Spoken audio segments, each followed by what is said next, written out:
Thank you very much. First of all, apologies for the presentation in Italian due to lack of time in preparing the slides. Of course, my written contribution will be in English. And also, I had to rescale my talk because my first proposal was too much ambitious. and I will focus in this talk to the pre-relativistic scenario, and I will leave to a second, a future talk, the post-relativistic, so in the 20th century debate.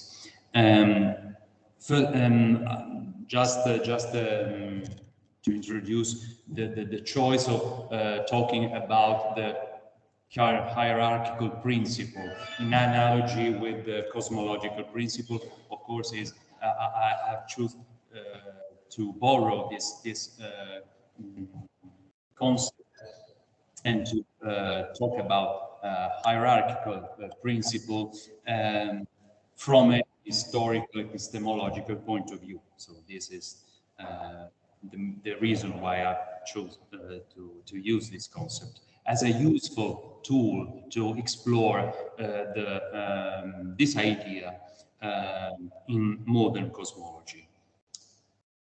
Of course, the idea of a structured and well-ordered universe, hierarchically structured universe, is an idea as much old as astronomy and philosophy and religion. But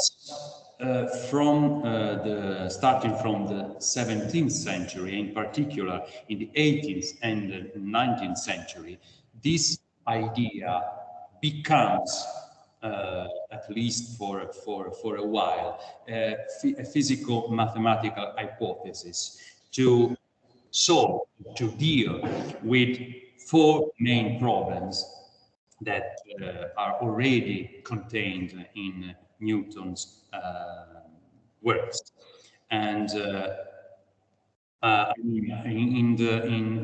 course in this period, a mode or a concept of an infinite universe both in space and in particular in the 18th century in time. Infinite in space and time, homogeneous, and with the same laws everywhere. And these four problems are discussed in this period, and they are deeply intertwined. The three-body problem, the so-called three-body problem, the stability of the system of the world, so in particular of the solar system, the paradox of the night sky, and nature and causes of gravitation. And the hierarchical principle, what I've called the hierarchical principle, deals in particular with problems 2 and 3. Okay. And I can skip this. This presentation is also intended to be a seminar in history of cosmology for university students. So I've put also some slides more to introduce the topic. In this case, and this is the first formulation in Newton's Principia of the three-body problem, and Newton's approach is to try to reduce this problem to the problem of two bodies mutually interacting with a perturbation. And in particular, the problem is to given a full account of the Sun, Earth, and Moon system. And it tries to proceed with a composition method, so starting from two body system with a perturbation and complicating the system. And the classical example of the three-body problem is indeed the Sun, Earth, Moon system, and the importance of making predictions of the movements of the three bodies. But fully determine the behavior of the system, one should know the contribution, all the contributions of all the planets, and in particular of Jupiter and the action of Jupiter. And the problem is discussed in the 18th century, mainly by D'Alembert, Clairaut, and Euler. And the expression "problème des trois corps" dates back to 1747 in a memory, in both memories of Clairaut and D'Alembert. And Euler in particular offers a simplified solution, an analytical solution, with some ad hoc conditions to make the system analytically describable, to reduce the complexity, we would say today, of the system. And here I described Euler's solution, and the occasion of Euler's memory and works is the delay of Halley's comets, confronting with the expected time of its appearance. So 618 days of delay, because of the action of Jupiter and Saturn. And Lagrange later will develop Euler's methods and Euler's approach, dealing with all the previous works, and developing his theory of the 5 points of equilibrium, gravitational equilibrium in the solar system. And he believes that a general analytical solution of the three-body problems must exist, although maybe the mathematical instruments of the time were not yet enough powerful to solve the problem. And Euler, in particular, published a memory in 1743 in Latin and anonymous, and it was largely ignored at the time, purposely maybe, in which he tries for the last time to combine the theory of the vortices of ether and Newton's gravitational theory to account for the causes or mechanical causes of gravitation. And his original idea is to reverse the perspective. So in Euler's work, in Euler's proposal, gravitation is not the result of an attraction, but of a pressure, of fluidodynamic pressure of the ether. But this solution is very problematic, and the Euler's memory remain isolated. an isolated work.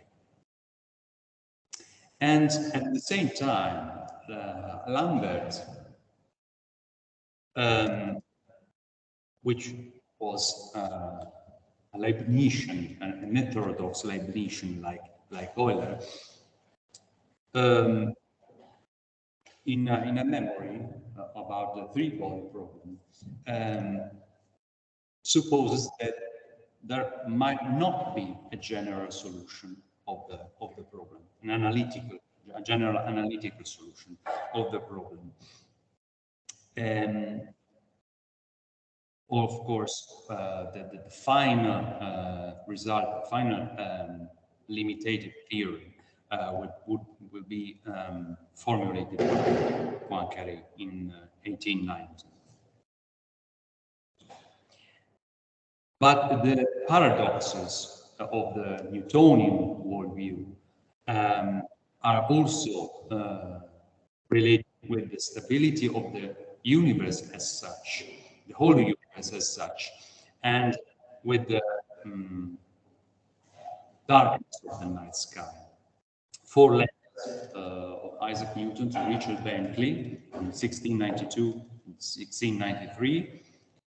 And in this exchange, the idea is that the problem is that if the universe, the matter of the universe, is infinitely and homogeneously distributed in every direction of the infinite space, the mass, total mass of the universe should be infinite and should generate infinite interaction, infinite gravitational interaction in any point. So the results, the final result should be a collapse, a general collapse of the whole universe towards one single body, cosmic body. And why the universe appears stable and static? And Newton's proposal proposes three possibilities. So one, the distances among the stars are so great that the mutual influence can be ignored. Or second, the universe is homogeneous on a cosmic scale, but it is hierarchically structured with small systems that orbiting around greater systems and so on, with increasing space between them. Of course, the third hypothesis cannot be excluded, that God himself intervenes to stabilize periodically the universe. And the other question, raised also by Edmond Halley and Jean-Philippe Lois de Chezeaux independently. If the universe is an infinite space, an isotropic and homogeneous space, and it is also eternal in time, why the night sky is so dark? It should be infinitely luminous. And if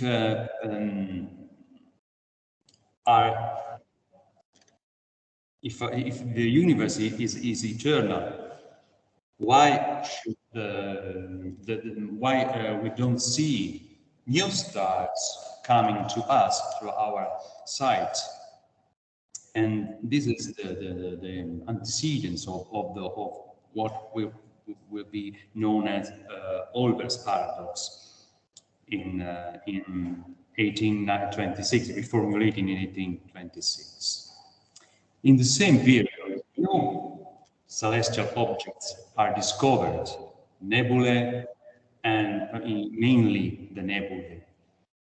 And Herschel and Messier are the main character of this work. And the problem is already at that time, what are these objects. So are inside our world system, or are they other systems, external systems? And here I illustrate how Herschel counts the stars, and his account of the hypothetical shape of the galaxy and the number of the stars of the galaxy. Okay, and in the beginning of the 19th century, we have also the birth of spectroscopy and of astrophysics itself. And okay, here is the book, a very important book, published in 1989, on the problem of the darkness of the night sky and of the Olbers paradox. From the very beginning of the story, so from Newton to Einstein and beyond. And about this problem, together, combined with the problem of the stability of the solar system and the stability of the universe as such, already Lambert formulated an hypothesis, let's say, of a fractal universe. So that would be replaced by Charlier at the very beginning of the 20th century. So the idea that the universe has a total density approximately equal to 0, and the systems, an infinite hierarchy of systems with increasing distances among them, should overcome the problem of the paradox of the night sky and the problem of the gravitational stability of the universe. And of course, this hypothesis, we are with Charlier at the very end of the 19th century, the beginning of the 20th, still presupposes a stationary, static universe in which an absolute reference system still exists, and the universe is, of course, in this hypothesis, still eternal and infinite in space, like the Newtonian. It's still a Newtonian universe. And this is so.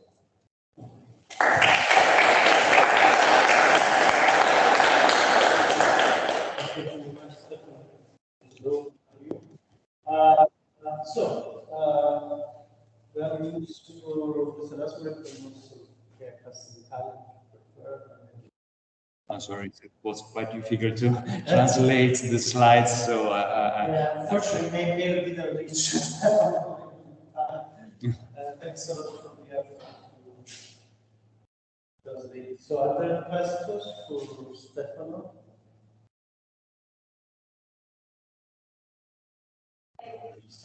Just a very naive question. How much is this belief in a stationary universe conditioned to following cosmological models of the steady state in a stationary universe? There's some connection that it has to be historically. Of course, that's a general framework, a general mental attitude, yes. But there is a fundamental difference from the classical static universe and the steady state universe. In between that, there is, of course, general relativity and then Hubble's observations. So the two scenarios are different, deeply different, but let's say the heuristics is the same. So the heuristics is points to let's say, still post-Newtonian universe in a way. So the difficulty is to conceive a universe that evolves dynamically, and not just single worlds in the universe that evolves. This is quite obvious, but the whole universe. So I can imagine how difficult it was at that time, in the 1920s, 1930s, to think of an expanding universe. It should be very, very uncanny. The idea expanding where and towards what. So, the idea that the universe was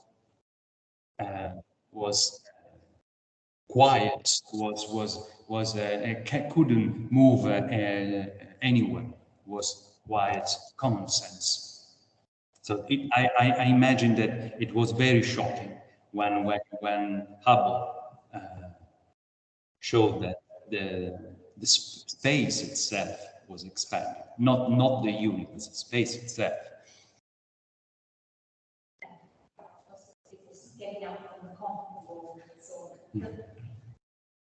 Yeah, I mean, just to add, Albert Einstein was so convinced that the universe was dead, that this cosmology was for a long time based in this idea.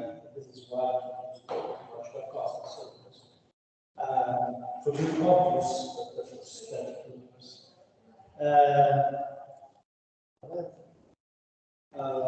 So are there other questions for Stefano? Comments? Okay, so we can move on. Thanks a lot.